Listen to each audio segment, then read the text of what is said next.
1. Mata uang asing yang dipergunakan sebagai alat pembayaran perdagangan antar negara disebut A. Devisa, B. Falas, C. Kurs, D. Ovener.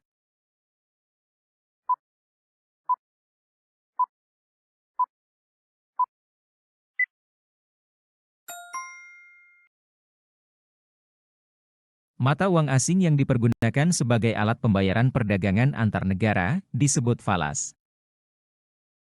2. Menghilangkan hambatan-hambatan dalam perdagangan internasional adalah konsep kebijakan. A. Kuota impor, B. Perdagangan bebas, C. Proteksi, D. Politik dumping.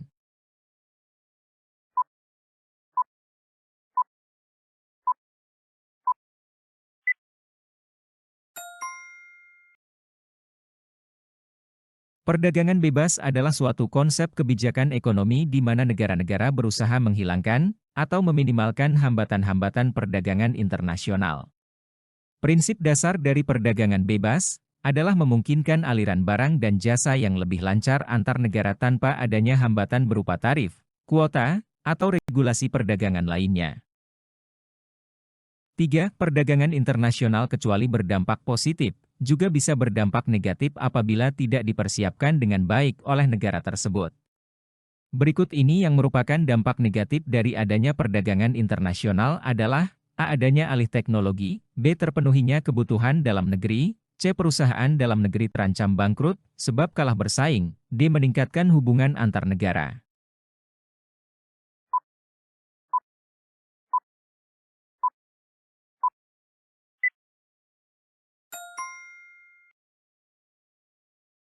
Dampak negatif dari adanya perdagangan internasional yang melibatkan persaingan antar perusahaan dapat menjelaskan pilihan jawaban C. Perusahaan dalam negeri terancam bangkrut, sebab kalah bersaing.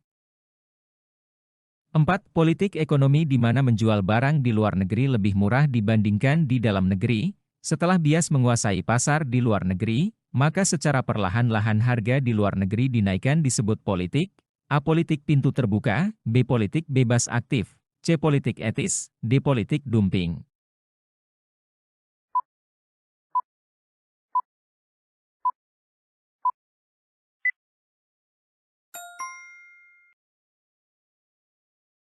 Politik ekonomi yang disebut politik dumping melibatkan praktik menjual barang atau produk di pasar internasional dengan harga yang lebih rendah daripada harga di pasar domestik. Tujuan utama dari dumping adalah untuk memperoleh pangsa pasar yang lebih besar di luar negeri, mengalahkan pesaing lokal, dan menguasai pasar.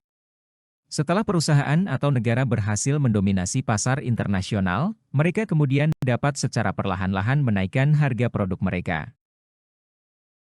5. Apabila dalam suatu perdagangan internasional terjadi kondisi nilai ekspor lebih kecil dari impor, ini berarti neraca perdagangannya mengalami A. Defisit, B. Berimbang, C. Surplus, D. Rugi.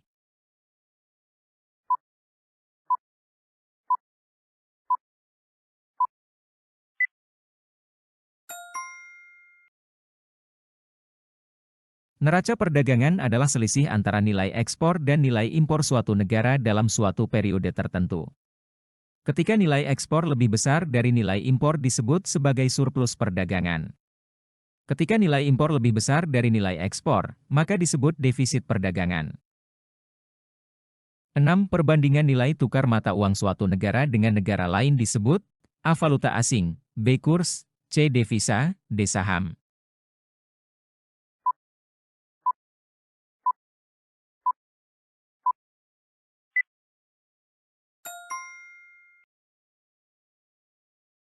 Kurs valuta asing adalah rasio nilai antara mata uang domestik dengan mata uang lainnya. Kurs valuta asing ini dengan kata lain menunjukkan perbandingan nilai antara dua mata uang yang berbeda dalam perdagangan internasional.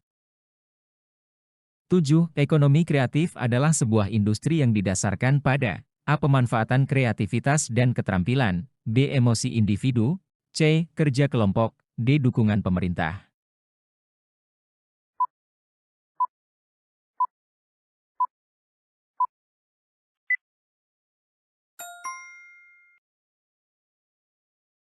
Menurut Departemen Perdagangan Republik Indonesia, ekonomi kreatif adalah sebuah industri yang didasarkan pada pemanfaatan kreativitas, keterampilan, serta bakat individu untuk menciptakan kesejahteraan, serta lapangan pekerjaan melalui penciptaan dan pemanfaatan daya kreasi dan daya cipta individu tersebut.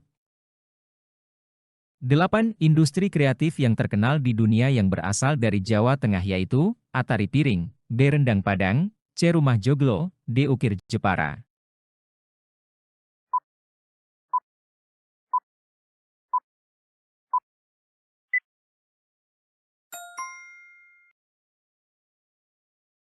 Ukiran Jepara atau seni ukir Jepara adalah seni ukir khas yang berasal dari Jepara. Jepara yang terkenal dengan sebutan kota ukir, kini berubah menjadi kota ukir dunia.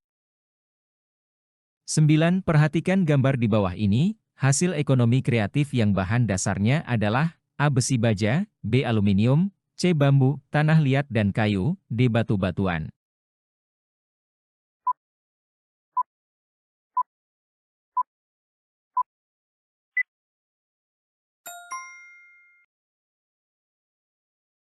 Gambar di atas menunjukkan hasil ekonomi kreatif dari tanah liat dan kayu, seperti vas bunga dari tanah liat, kendi dari tanah liat.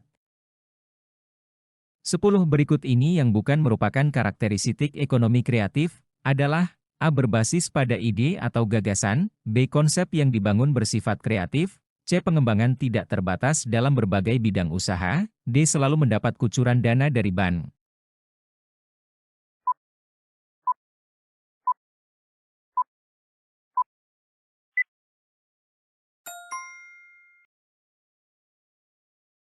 Ekonomi kreatif memiliki karakteristik-karakteristik tertentu yang mendukung inovasi dan kreativitas dalam proses ekonomi. Selalu mendapat kucuran dana dari bank bukan merupakan salah satu karakteristik ekonomi kreatif. 11. Sebuah lembaga yang dibentuk Presiden RI pada tanggal 20 Januari 2015 untuk mendukung pertumbuhan industri kreatif yaitu A. Lembaga Industri Kecil dan Menengah, B. Dewan Kerajinan Nasional, C. Asosiasi Industri Kreatif Indonesia, D. Badan Ekonomi Kreatif.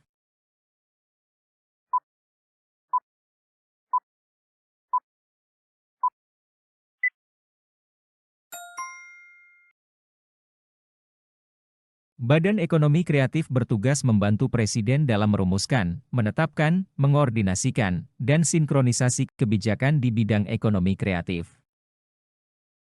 12. Perhatikan gambar berikut ini. Gambar di atas adalah sebuah hasil kerja industri kreatif di bidang A. Software, B. Kartun animasi, C. Riset dan pengembangan, D. Kerajinan.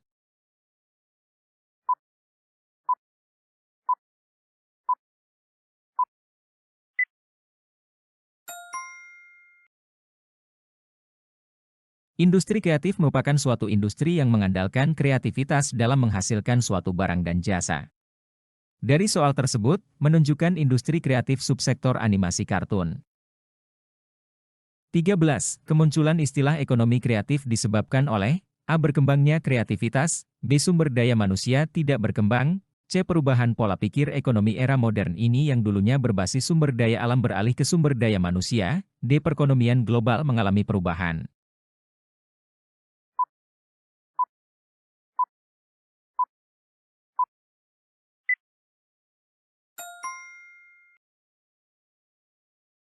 Kemunculan istilah ekonomi kreatif terkait dengan pergeseran fokus ekonomi dari berbasis sumber daya alam, misalnya pertanian atau industri berat, menuju pemanfaatan potensi kreativitas dan inovasi manusia sebagai sumber daya utama.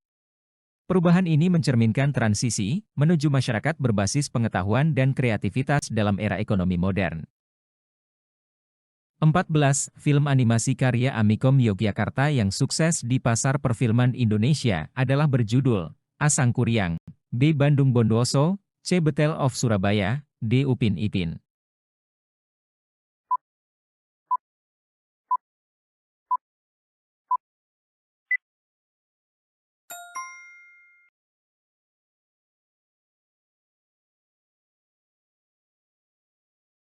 Pada triwulan 1 2015, jumlah kunjungan wisatawan mancanegara ke Pulau Bali mencapai sekitar 946.000, atau meningkat dibandingkan periode sama tahun sebelumnya yang mencapai sekitar 831.000 wisatawan.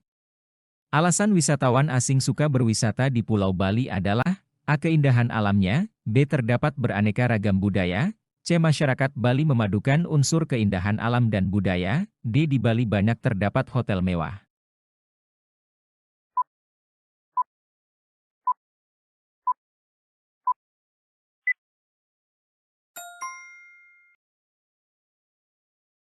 Pulau Bali dikenal tidak hanya karena keindahan alamnya, tetapi juga karena keberagaman budayanya. Masyarakat Bali terkenal karena melestarikan tradisi dan seni mereka, yang menciptakan kombinasi menarik antara keindahan alam dan kekayaan budaya. Wisatawan sering menikmati pengalaman unik ini saat berkunjung ke Bali. 16. Perhatikan berbagai kebijakan pemerintah berikut ini: 1. Subsidi, 2. Dumping, 3. Larangan impor, 4. Kuota, 5. Diskriminasi harga, 6. Bea masuk impor. Dari data di atas, yang merupakan kebijakan di bidang impor, yaitu A1, 2, dan 3, B2, 3, dan 4, C3, 4, dan 6, D 4,5 dan 6.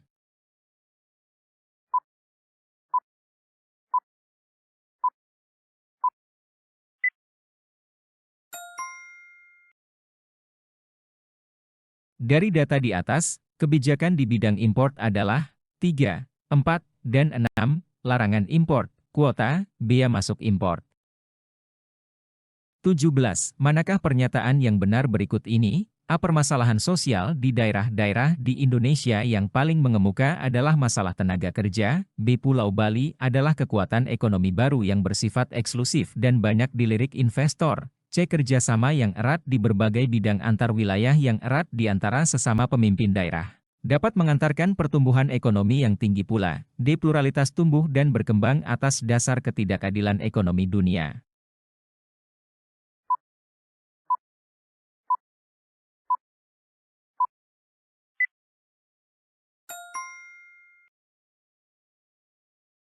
Pernyataan yang benar adalah, pluralitas tumbuh dan berkembang atas dasar ketidakadilan ekonomi dunia. Pernyataan tersebut menyatakan bahwa pluralitas, beragamnya keberagaman dalam masyarakat, tumbuh dan berkembang atas dasar ketidakadilan ekonomi dunia. 18. Perhatikan tabel berikut ini, berdasarkan tabel di atas kontribusi tanaman bahan makanan pada tahun 2013 adalah A 48,556%, B 48,246%, C 48,155%, D 48,098%.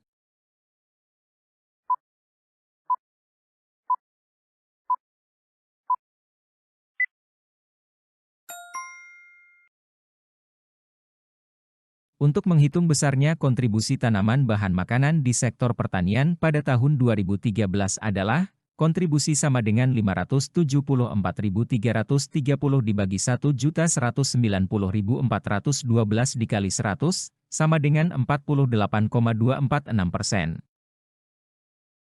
19. Perhatikan tabel berikut ini.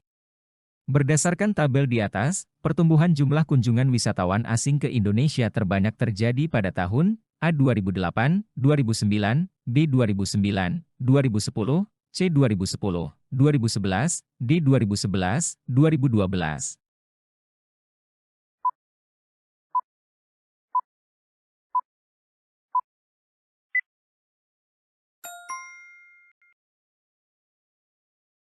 Pada tabel kunjungan wisatawan mancanegara ke Indonesia, terlihat jelas bahwa lonjakan tertinggi terjadi pada tahun 2010 sebesar 558.000 kunjungan dari tahun 2009.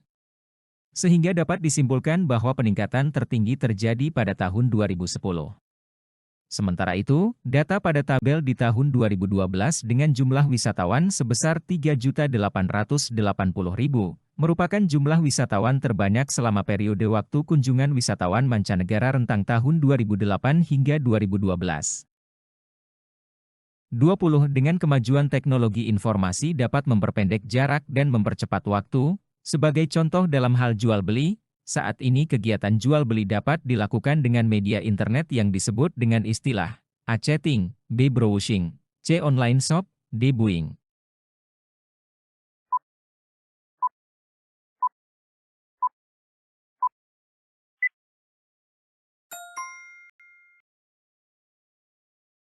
Dengan kemajuan teknologi informasi, kegiatan jual beli dapat dilakukan secara online melalui platform atau situs web yang dikenal sebagai online shop atau toko online.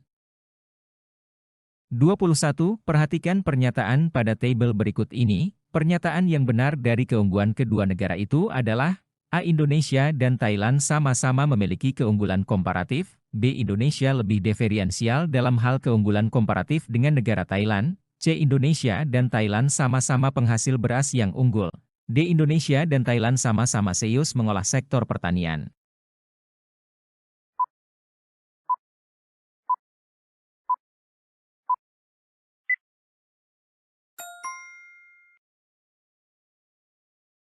Pada tabel dapat dilihat hasil produksi antara Indonesia dan Thailand. Hasil produksi Indonesia berupa beras, pesawat terbang, dan kelapa sawit. Sedangkan hasil produksi Thailand berupa beras, buah-buahan, dan pariwisata. Keduanya memiliki kesamaan, yaitu sama-sama mampu memproduksi beras dengan hasil yang maksimal.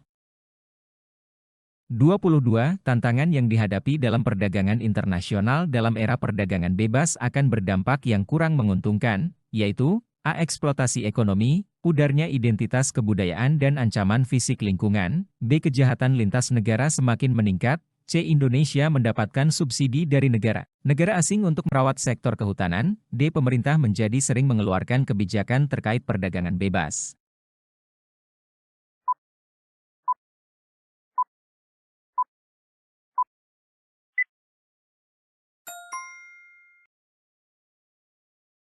Perdagangan internasional dalam era perdagangan bebas dapat menyebabkan beberapa tantangan, termasuk risiko eksploitasi ekonomi, kehilangan identitas kebudayaan lokal, dan ancaman terhadap lingkungan akibat peningkatan aktivitas ekonomi. Tantangan ini bisa muncul ketika negara-negara berusaha bersaing secara global.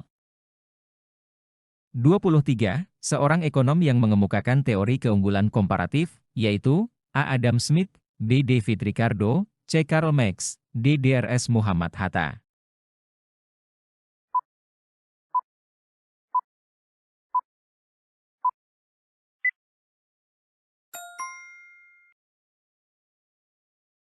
Teori keunggulan komparatif diperkenalkan oleh David Ricardo, 1971, yang menyatakan bahwa perdagangan internasional dapat terjadi walaupun suatu negara tidak memiliki keunggulan absolut.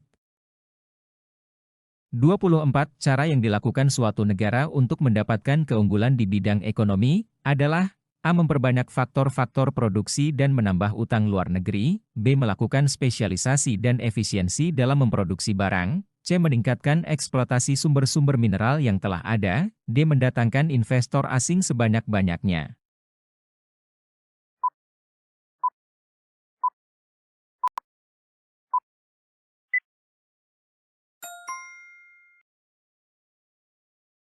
Prinsip ini berkaitan dengan teori keunggulan komparatif yang dikemukakan oleh David Ricardo. Dengan melakukan spesialisasi pada produksi barang atau jasa yang dimiliki keunggulan komparatif, suatu negara dapat mencapai efisiensi dalam penggunaan sumber daya dan meningkatkan daya saingnya di pasar internasional. 25. Perhatikan pernyataan berikut ini. 1.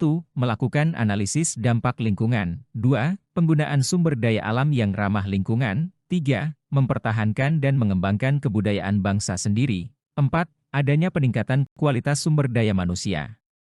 Berdasarkan pernyataan tersebut, faktor yang diperlukan untuk mengembangkan keunggulan di bidang ekonomi, antara lain ditunjukkan pada angka A1, 2, dan 3, B2, 3, dan 4, C3, 4, dan 1, D4, 1, dan 2.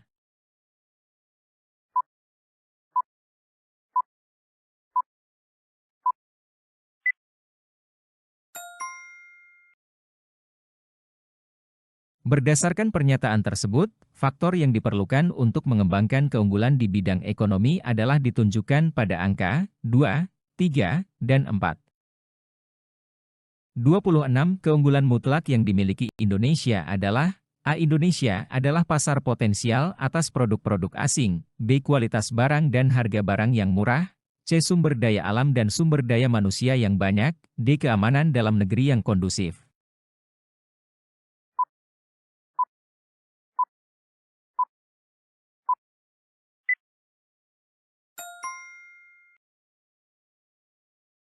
Indonesia memiliki kekayaan sumber daya alam yang melimpah, termasuk lahan pertanian yang subur, kekayaan hutan, mineral, serta potensi sumber daya manusia yang besar.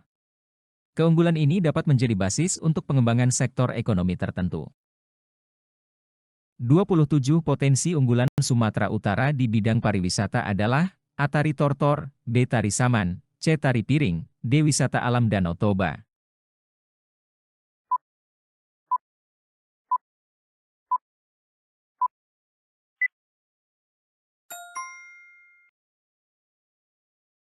Danau Toba adalah destinasi pariwisata utama di Sumatera Utara, terkenal karena keindahan alamnya yang luar biasa dan menjadi tujuan wisata yang populer di Indonesia.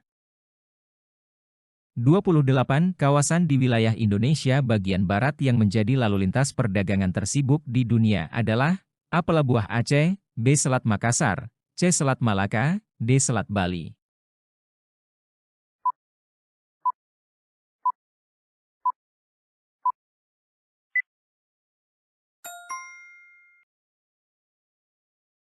Selat Malaka merupakan jalur pelayaran strategis yang menghubungkan Samudra Hindia dan Laut Cina Selatan, sehingga menjadi salah satu jalur pelayaran tersibuk di dunia.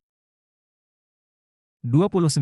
Perhatikan gambar berikut ini. Gambar di atas merupakan keunggulan ekonomi di daerah A. Jawa, B. Nusa Tenggara, C. Kalimantan, D. Maluku.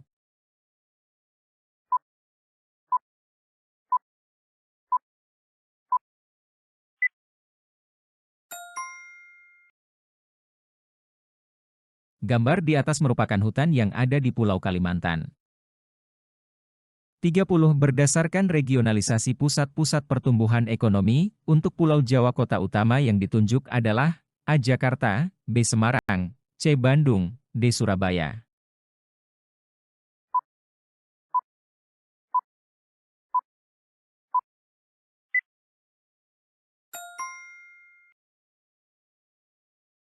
Jakarta menjadi pusat ekonomi dan bisnis utama di Pulau Jawa, bahkan juga di Indonesia secara keseluruhan.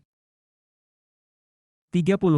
Untuk pembangunan di wilayah Indonesia Timur guna mewujudkan keunggulan ekonomi maka dibentuk KAPET, yang artinya, A. Kawasan Pembangunan Ekonomi Terpusat, B. Kawasan Pembangunan Ekonomi Terpadu, C. Kawasan Otoritas, D. Kawasan Sinergitas.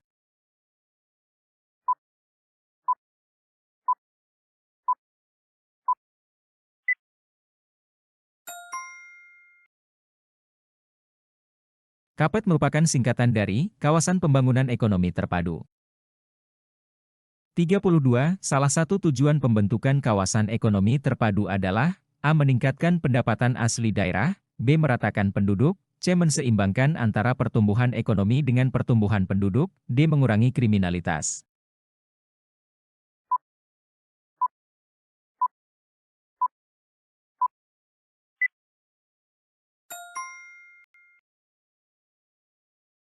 Sebagian besar kawasan pembangunan ekonomi terpadu, KAPET, berada di kawasan tengah dan timur Indonesia. Hal tersebut merupakan upaya pemerataan pembangunan nasional yang ditujukan pada daerah tertinggal. Pemerataan pembangunan nasional dapat tercipta dengan membangun pusat-pusat KAPET di setiap kawasan, dapat mendorong perkembangan wilayah sekitarnya. 33. Perhatikan diagram batang berikut ini. Diagram batang di atas adalah menggambarkan negara-negara pensuplai udang ke negara Amerika Serikat. Untuk negara Indonesia adalah peringkat ke A1, B2, C3, D4.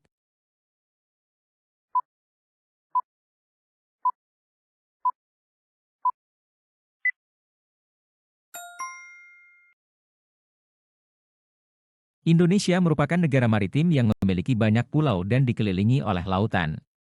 Sehingga Indonesia memiliki banyak potensi di bidang perikanan, salah satunya adalah udang. Indonesia menjadi negara penyuplai udang terbesar kedua setelah India untuk negara Amerika Serikat. 34. Pasir besi yang berada di daerah Yogyakarta memiliki kualitas yang amat tinggi. Sehingga dapat dimanfaatkan untuk A. Industri manufaktur, B. Industri logam dan semen, C. Industri konveksi, D. Industri pengolahan limbah.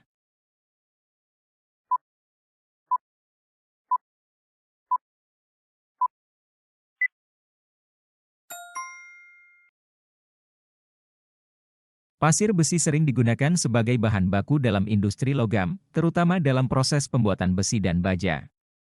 Selain itu, bisa juga dimanfaatkan dalam industri semen. 35. Inti pelaksanaan pasar bebas adalah A. Pemerintah berkewajiban penuh mengatur sistem perdagangan, B. Bea cukai tidak berfungsi lagi, C. Tidak ada regulasi kebijakan bea keluar masuk suatu barang, D. Bea cukai tidak berfungsi lagi.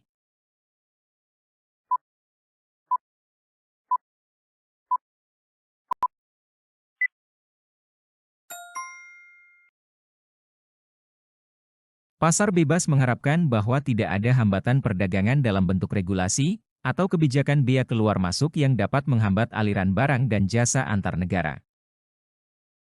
36. Perhatikan pernyataan berikut ini. 1. Tidak adanya suatu campur tangan dari pemerintah dalam pasar. 2. Sumber produksi dan alat dapat dimiliki serta ditata oleh seseorang, masyarakat, maupun perusahaan. 3. Terdapat suatu pembagian kelas dalam masyarakat, yakni kelas pekerja dan kelas pemilik modal. 4. Adanya suatu persaingan antar pengusaha untuk mendapatkan keuntungan yang optimal atau sebesar-besarnya. 5. Peran pemerintah terbatas. Ciri-ciri pasar bebas ditunjukkan pada pernyataan A1, 2, 3, 4, B2, 3, 4, 5, C1, 2, 3, 4, D3, 4, 5, 1.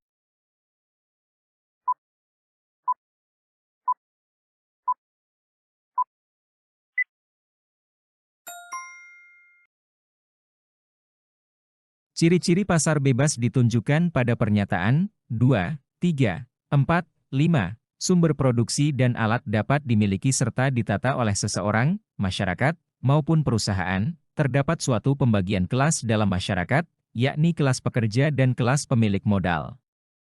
Adanya suatu persaingan antar pengusaha untuk mendapatkan keuntungan yang optimal atau sebesar-besarnya, peran pemerintah terbatas.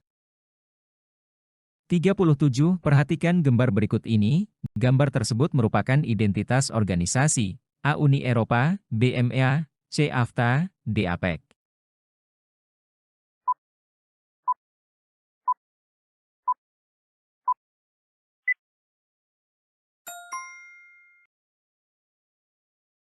Uni Eropa merupakan sebuah struktur identitas kolektif yang mengikat negara-negara anggota di kawasan Eropa. Berdirinya Uni Eropa seperti sebuah negara federal, kedaulatan negara anggota diserahkan sebagian kepada organisasi tersebut. Identitas kolektif Uni Eropa mencakup sistem politik, ekonomi, hukum dan sosial. 38. Guna menghadai pasar bebas saat ini pemerintah sedang gencar melakukan pembangunan di bidang A. Politik, B. Kebudayaan, C. Pertahanan dan keamanan, D. Infrastruktur.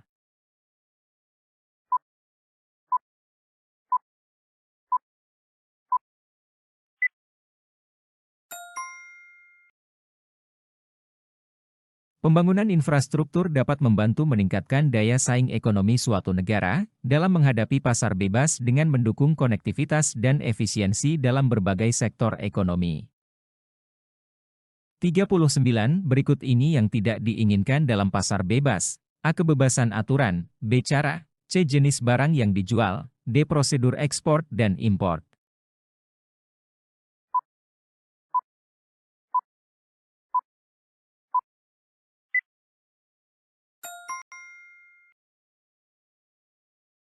Pasar bebas mendukung kebebasan perdagangan dan mengurangi hambatan-hambatan perdagangan, tetapi tidak mengatur atau membatasi cara-cara tertentu dalam bertransaksi atau melakukan kegiatan ekonomi. Kebebasan cara bertransaksi lebih berkaitan dengan prinsip kebebasan pasar umumnya. 40 produk industri kreatif Indonesia di bawah ini yang memiliki peluang besar membanjiri pasaran Asia adalah A. Seni patung, B. Kuliner, C. Fashion, busana muslimah, D. Industri musik.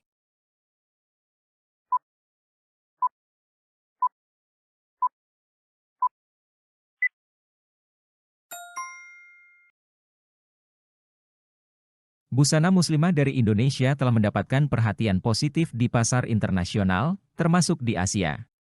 Industri fashion ini mencakup desain pakaian yang sesuai dengan prinsip-prinsip busana muslim, dan dapat menjadi produk unggulan yang diminati di pasar Asia. 41. Perhatikan pernyataan berikut ini. 1 ilmu pengetahuan, 2 teknologi, 3 angka kelahiran dan kematian, 4 sumber daya alam, 5 sumber daya manusia. Berdasarkan pernyataan di atas, faktor-faktor yang mempengaruhi keberhasilan pembangunan suatu negara ditunjukkan pada nomor A1, 2 dan 3, B2, 3 dan 4, C3, 4 dan 5, D4, 5 dan 1.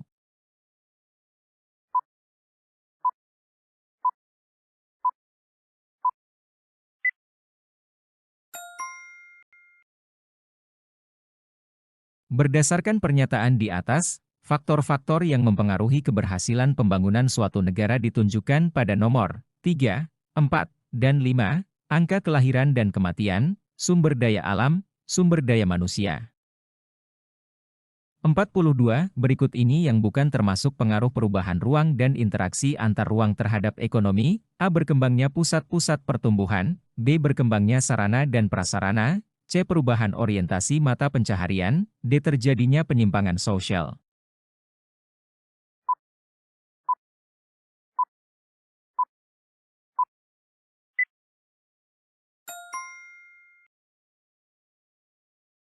Terjadinya penyimpangan sosial, ini bisa mencakup ketidaksetaraan dalam distribusi keuntungan ekonomi, di mana beberapa wilayah mungkin lebih diuntungkan daripada yang lain. Ketidaksetaraan ini bisa menciptakan penyimpangan sosial, seperti kesenjangan ekonomi antar wilayah. 43. Hubungan dagang antar negara-negara di dunia, melalui kegiatan ekspor-impor membawa pengaruh positif terhadap keberlangsungan kehidupan ekonomi manusia. Keuntungan yang diperoleh oleh negara pengekspor adalah: A. Terdapat pilihan barang, jasa yang beragam, B. Mengumpulkan banyak devisa, C. Mendapatkan barang yang tidak diproduksi di dalam negeri, D. Mengetahui perkembangan teknologi alat-alat produksi dari luar.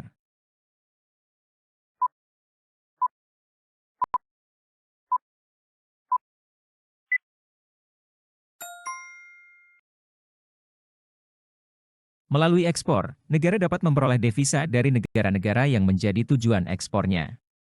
Devisa ini dapat digunakan untuk membiayai impor barang dan jasa yang dibutuhkan oleh negara tersebut, serta untuk menjaga stabilitas keuangan dan pembayaran luar negeri. 44. Dampak positif kawasan perdagangan bebas terhadap perekonomian Indonesia adalah: A. Meningkatkan persaingan perdagangan antar negara, B. Memperbanyak jumlah perusahaan berskala besar, C. Meningkatkan kualitas produk dalam negeri, D. Mempercepat pertumbuhan tenaga kerja asing.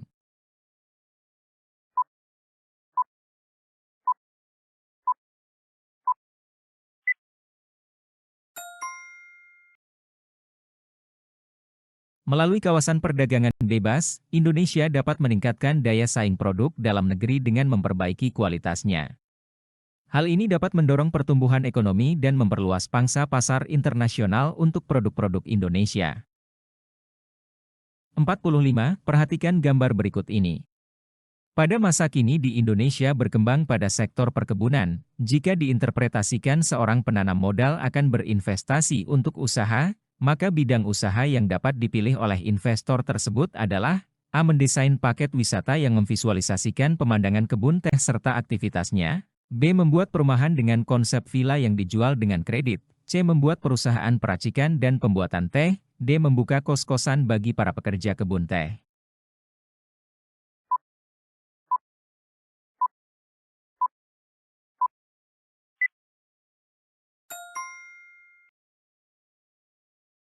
Investasi dalam perusahaan peracikan dan pembuatan teh akan lebih relevan dengan sektor perkebunan teh, karena berkaitan langsung dengan kegiatan dan hasil produksi dari perkebunan tersebut. 46. Kualitas sumber daya manusia mempengaruhi produksi suatu negara. Artinya, A. Semakin tinggi kualitas sumber daya manusia, semakin sedikit hasil produksi, B. Semakin rendah kualitas sumber daya manusia, semakin banyak hasil produksi, C. Semakin tinggi kualitas sumber daya manusia, kegiatan produksi semakin efektif dan efisien, D. Semakin rendah kualitas sumber daya manusia, kegiatan produksi semakin efektif dan efisien.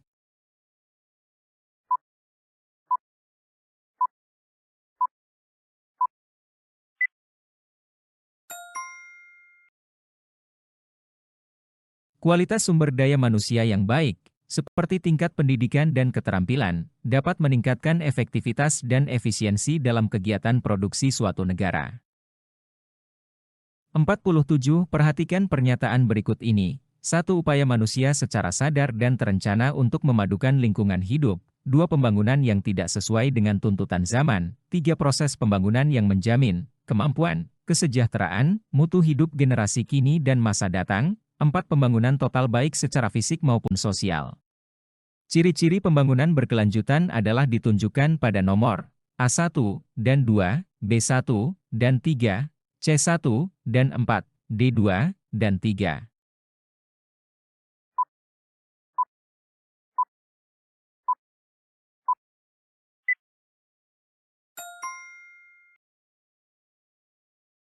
Ciri-ciri pembangunan berkelanjutan ditunjukkan pada nomor 1 dan 3. Upaya manusia secara sadar dan terencana untuk memadukan lingkungan hidup, proses pembangunan yang menjamin kemampuan, kesejahteraan, dan mutu hidup generasi kini dan masa depan. 48. Indikator tingkat keberhasilan pertumbuhan ekonomi antara lain dilihat dari A. Keberhasilan pemerintah menjaga investor, B. Pemerintah berhasil menekan angka pengangguran dan kemiskinan, C. Rakyat berpartisipasi aktif dalam pembangunan, D. Pemerintah mampu mengatasi bencana alam.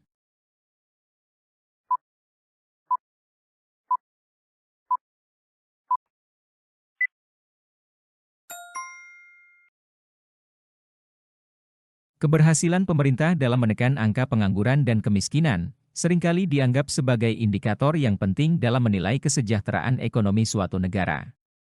Ini menunjukkan bahwa pertumbuhan ekonomi dapat menciptakan lapangan kerja dan meningkatkan kesejahteraan rakyat. 49. Perhatikan wacana berikut ini.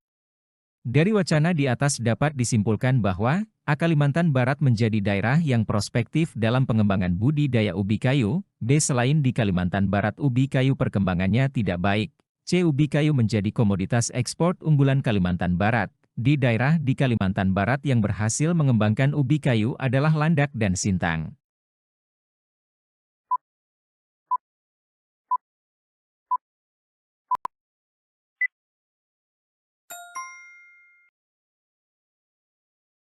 Dari wacana tersebut, dapat disimpulkan bahwa Kalimantan Barat memiliki potensi yang baik dalam pengembangan budidaya ubi kayu. Wacana tidak menyebutkan bahwa perkembangan ubi kayu di daerah lain tidak baik atau bahwa ubi kayu menjadi komoditas ekspor unggulan Kalimantan Barat. 50. Menurut studi McKinsey Global Institute, diproyeksikan ekonomi Indonesia akan menjadi yang terbesar ke-7 di dunia pada tahun 2030. Menurut pendapatnya, 4 sektor yang akan menjadi penopang utama ekonomi Indonesia ke depan adalah A. Pariwisata, energi, infrastruktur dan sumber daya manusia, B. Sumber daya alam, pertanian, perikanan dan jasa, C. Sumber daya alam, sumber daya manusia, infrastruktur, dan kestabilan politik, D. Kondisi sosial, politik, hankam dan kondisi geografi.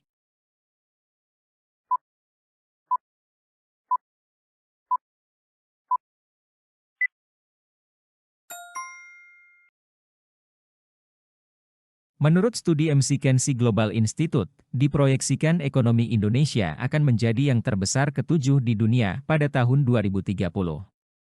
Menurut pendapatnya, 4 sektor yang akan menjadi penopang utama ekonomi Indonesia ke depan, ialah sumber daya alam, pertanian, perikanan, dan jasa.